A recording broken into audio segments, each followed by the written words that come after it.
ಬಣ್ಣ ಬಣ್ಣದ ಪುಸ್ತಕಗಳು. ಶಾಲೆಗೆ ರಜಾ ಬರುತ್ತಿತ್ತು.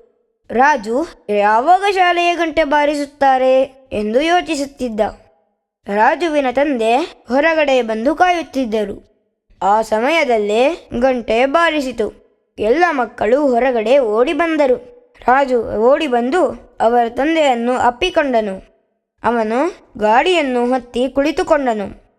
ಇಬ್ಬರು ಒಂದು ದೊಡ್ಡ ಮನೆಯ ಬಾಗಿಲು ಹತ್ತಿರ ಹೋದರು.